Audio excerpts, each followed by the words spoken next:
It started innocently enough, or so I thought. I had spent the afternoon working on a project in my garage, repairing tools and organizing supplies when I noticed an unfamiliar vehicle parked inside. At first, I assumed a neighbor had come over to drop something off, but as I approached, my eyes widened. It was Karen's car, wedged in my garage without permission. The audacity was staggering.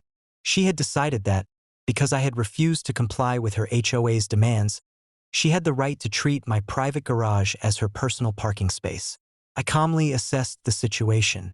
Karen was nowhere in sight, probably assuming she could return later and intimidate me when I tried to reclaim the space.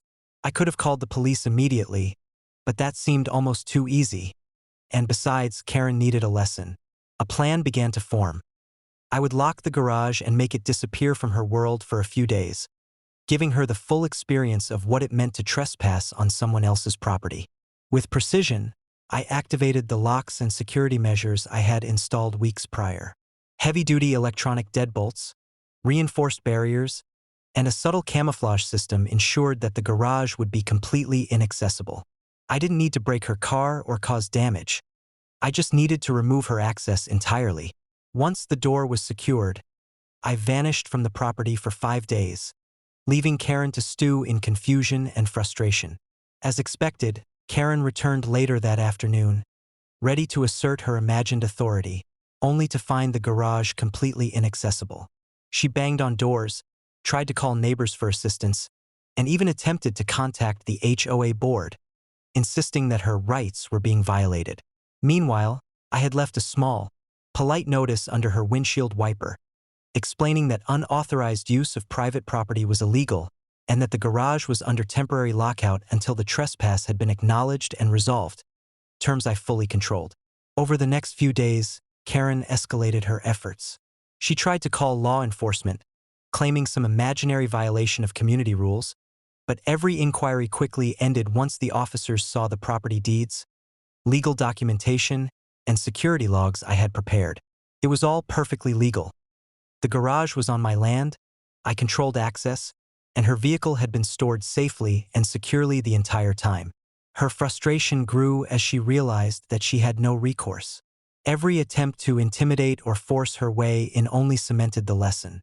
By day 3, she was pacing in the driveway, muttering about legal loopholes, neighbors, and her imagined HOA authority.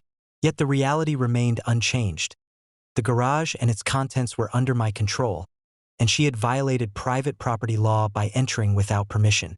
On day 5, I returned, not dramatically, just casually, unlocked the garage, and handed her a brief statement outlining the trespassing, the legal risks, and the consequences of any future unauthorized actions.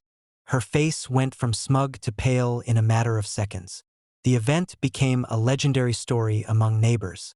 Karen had believed she could assert power by parking in someone else's garage, but she had been outmaneuvered through foresight, legal knowledge, and careful planning. I had turned her audacity into an education. The garage was mine, the rules were mine, and the consequences of trespassing were very real.